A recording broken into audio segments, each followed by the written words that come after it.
할렐루야. 여기서 말씀의 제목처럼 상이한 반응이 나타났습니다.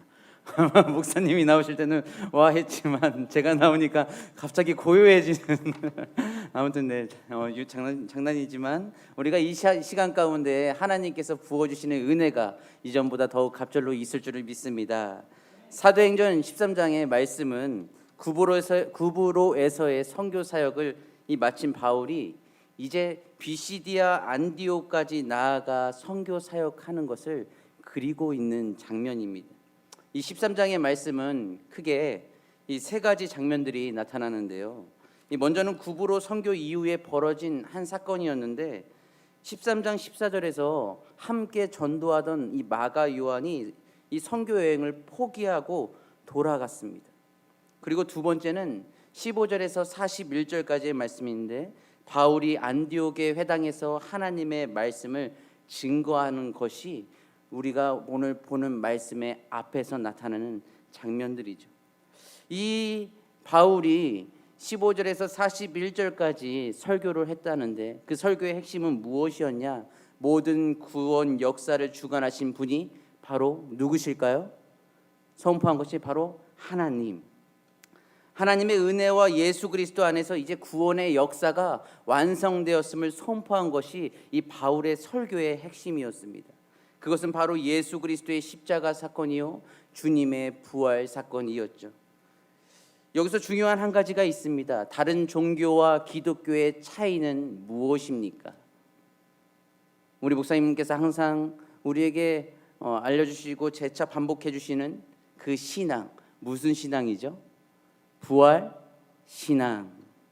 사망 권세를 이기시고 부활하신 예수님, 그 예수님을 소망하며 부활 소망으로 살아가는 자들이 바로 우리들이라는 사실입니다. 지난주 담임 목사님의 말씀 제목처럼 세상을 살아가는 동안 이 큰 파도와 폭풍이 몰아칠지라도 이 또한 지나가리라. 모든 상황은 지나갈 것입니다. 우리는 지나가는 것으로 끝나는 것이 아니라 하나님께서 이 세계에 우리를 보내주시고 그 섭리를 따라 인도해 주신 그 은혜를 통하여 부활의 소망으로 더욱 강하게 이끌어 주신다는 것이죠. 그러므로 우리가 가져야 한 가지 중요한 것은 무엇이냐? 부활 신앙을 붙잡고 이겨나가는 것이 바로 중요하다는 사실입니다. 이 부활 신앙을 붙잡고 늘 승리하는 우리 성도님들이 되실 줄을 믿습니다. 이 본문 말씀은 바울이 주의 말씀을 선포한 후 사람들의 갖가지 반응이 나타납니다. 크게 두 가지 반응이었죠. 그것은 용납과 거부였습니다. 먼저는 용납한 자들이었습니다. 그들의 반응은 아주 호의적이었죠. 특별히 좋게 반응을 보인 사람들 가운데는 이방인들이 많았습니다. 그들은 42절 말씀에 의하면 설교를 더 듣기를 원했고 실제로 44절에서도 다음 안식일이 왔을 때에 온 성 안에 있는 모든 시민이 거의 다 하나님의 말씀을 듣고자 모여들기 시작했습니다. 그들 중에 일부는 실제로 주님을 믿고 하나님의 은혜를 받았던 것이었죠. 결과적으로 48절의 말씀에 의하면 영생을 얻기로 작정된 많은 이방인들이 믿고 구원함을 받게 되었다. 이처럼 하나님의 말씀에는 능력이 있습니다. 믿으십니까? 앞서 사복음서에서는 예수님께서 그 능력을 손수 보여주셨죠. 안진뱅이를 일으키시고 눈먼 자들을 다시금 보게 하시고 폭풍을 잔잔하게 하셨던 그의 능력. 예수님은 제자들에게 말씀하셨습니다. 믿는 자들에게는 이러한 표적이 따르리니 곧 그들이 내 이름으로 귀신을 쫓아내며 새 방언을 말하며 뱀을 집어올리며 무슨 독을 먹을지라도 해를 받지 아니하며 병든 사람에게 손을 얹은즉 나음을 얻으리라. 아멘. 우리가 말씀을 믿고 나아갈 때 하나님께서 우리의 이성을 뛰어넘는 기적으로 역사하신다는 것을 믿으시기를 바랍니다. 코끼리는 우둔해 보이지만 생존을 위한 지혜는 가히 경이롭습니다. 코끼리는 더울 때 기로 부채질을 하거나 목욕을 하여 이 더위를 이겨내죠. 또는 침을 잔뜩 괴었다가 코로 들어 마신 후 몸에 뿌리는 식으로 더위를 피한다고 합니다. 물론 이 방법은 근처에 개울이나 연못이 없을 때 쓰는 비상수단이죠. 햇볕을 피해 나무 그늘을 찾아서 몇 시간이고 꼼짝 않고 서 있을 때도 있습니다. 또한 코끼리의 지혜는 음식 섭취에서도 나타납니다. 코끼리는 이빨을 튼튼하게 하기 위해서 대나무를 즐겨 먹고, 코끼리는 이 단단하고 질긴 통 대나무를 으깬 다음에 코로 말아서 올려 먹기도 하고, 그냥 입으로 우지직 씹어 먹기도 하면서 이 부족한 이 쉬운 영양소를 섭취한다고 합니다. 또한 아프리카의 이 건조한 초원 지대의 코끼리는 죽은 동물의 뼈를 먹음으로써 칼슘을 보충한다고 하죠. 보통 하루에 300kg 정도의 이 먹이를 먹는다고 합니다. 그러면서도 이 자신의 몸에 필요한 이 성분을, 영양 성분을 찾아서 섭취하는 것이 바로 코끼리다라는 내용이 네이버 지식인에 나타나 있습니다. 마찬가지로 이 그리스도인의 영적 건강도 무슨 음식을 섭취하는가에 달려 있습니다. 물론 하나님의 형상으로 지음 받은 사람은 하나님의 말씀을 당연히 섭취해야 되는 것은 지극히 당연한 것입니다. 그러나 어리석은 이는 편식에 길들여져 버립니다. 어린아이가 밥상에서 편식하듯이 하나님의 말씀을 가려 먹을 때가 있다는 것이죠. 귀에 거슬리는 설교에는 바금막을 치고 좀 까다롭거나 부담스러운 말씀은 그냥 건너뜁니다.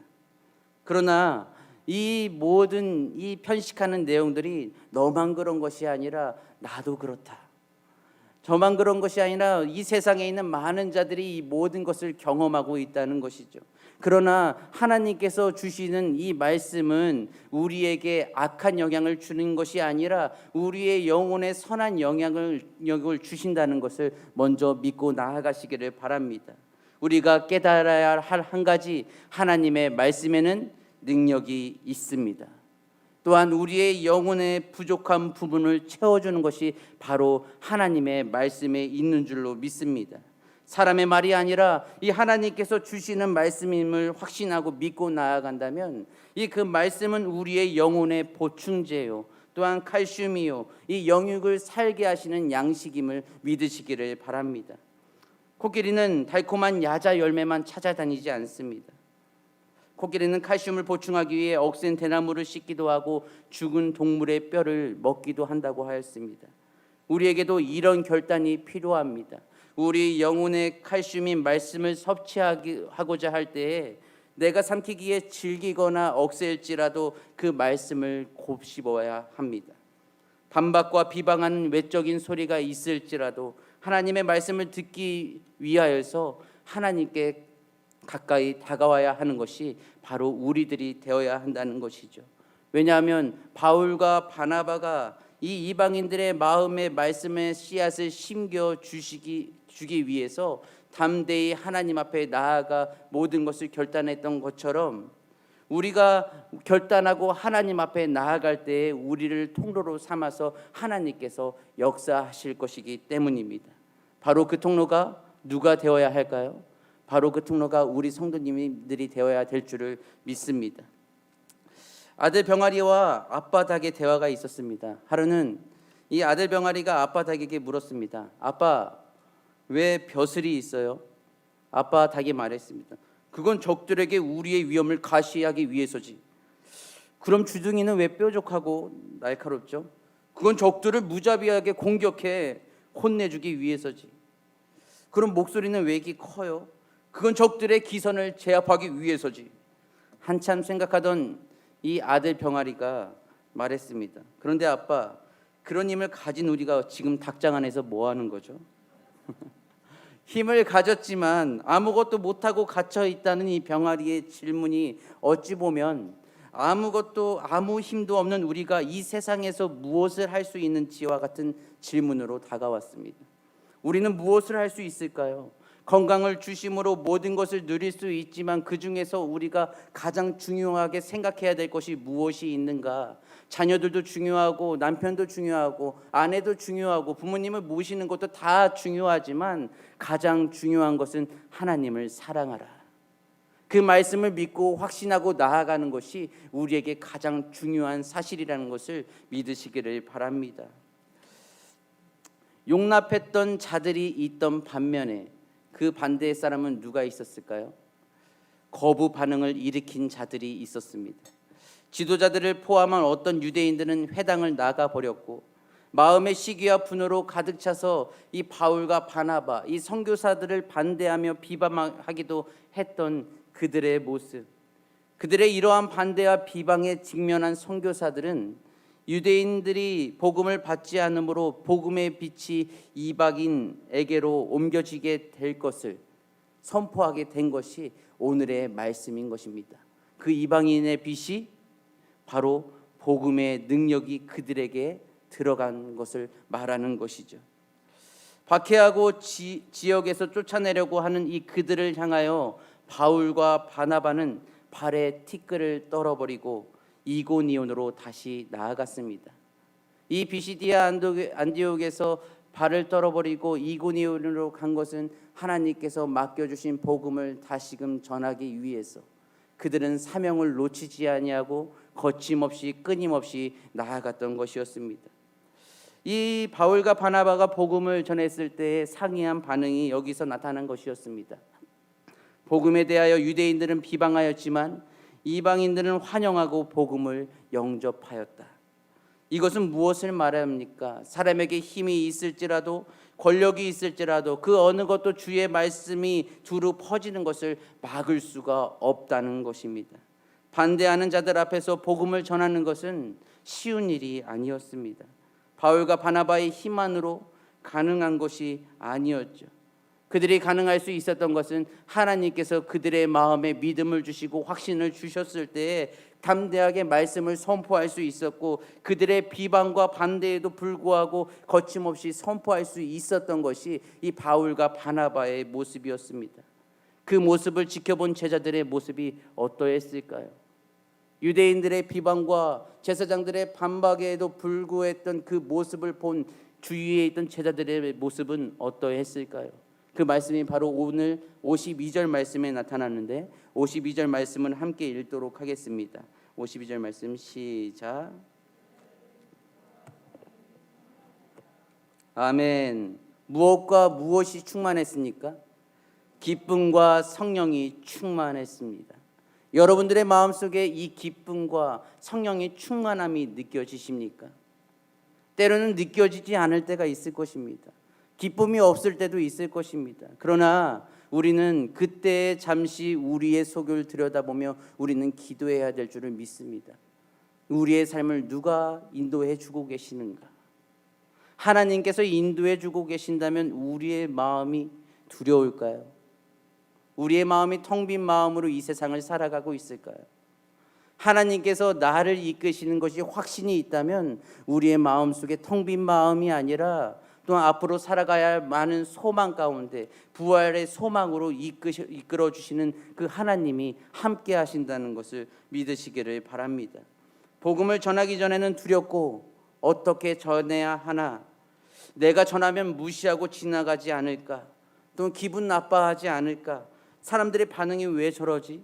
여러 가지의 갖가지 반응과 생각들이 우리의 생각을 집어삼킬 때가 있습니다. 지상의 명령을 따라서 복음을 전하러 갔지만 주춤할 때가 있다는 사실이죠. 그러나 우리는 그때에 겁먹으면 안 됩니다. 주저하면 안 됩니다. 마음의 확신을 주신 바 입을 통해 전도가 시작된다면 제자들처럼 우리에게 기쁨과 성령이 충만하게 주셨던 것처럼 우리에게도 말씀으로 그 전도를 이어나아갈 때에 우리의 마음속에는 기쁨과 성령이 충만할 줄을 믿습니다. 우리가 입으로 선포할 때에 바로 하나님께서 일하신다는 것이죠. 전도할 때 참으로 어려움이 있었습니다. 가장 어려웠던 것은 점 치는 곳에 전도하러 갔을 때였는데요. 그들이 처음은 받아주지 않고 몇 곳을 지나갔을 때 한 곳에서 받아주더라고요. 근데 그곳에 들어가서 예수님을 전하니까 다 아무거나 믿으면 좋죠 라고 얘기를 하더라고요. 근데 그곳에서 하나의 역사가 무엇이었냐면 나의 자녀들은 교회를 보내려고 노력할 것이다 라고 말씀하시더라고요. 자신은 어쩔 수 없이 신내림을 받았고 100일간 태백산에 올라가서 어쩔 수 없이 받았지만 내가 이 길을 내 자녀들을 걷도록 하게 하지 않겠다. 나는 어떻게든 내 자녀들을 교회 가도록 지금도 권면하고 있다라는 사실을 듣게 되었을 때, 이것 또한 하나님의 섭리 가운데 있었다는 것을 그때 경험하게 되었습니다. 우리의 생각에 두렵고 어렵지만 그 길을 열어주셨을 때 하나님께서 우리의 생각을 뛰어넘어 역사하신다는 것이 그 자리에서 발견할 수 있었던 것이었죠. 그렇기에 이 기쁨과 성령이 충만하기 위해 이 모든 앞서 일 가운데, 전도하는 일 가운데, 가정을 이끌어가는 일 가운데 하나님께 모든 것을 맡기고 나아가는 우리 성도님들이 되실 줄을 믿습니다. 1950년대 미국의 침례교회 선교사이며 세계 선교의 영웅인 짐 엘리엇은 정글에서 피를 흘린 후 발견된 그 일기장에는 이런 말이 적혀 있었습니다. 함께 읽어볼까요? 시작.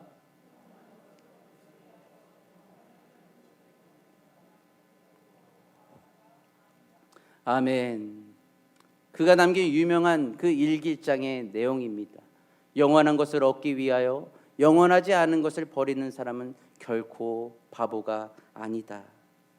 그는 역사 속에서 하나님의 발자취를 남기기 위해서, 하나님께 쓰임받는 삶을 살기 위해서 이 청춘과 부와 명예와 권력을 버릴 수 있는 사람은 결코 어리석지 않다는 것을 이 글을 통해서 보여주었습니다.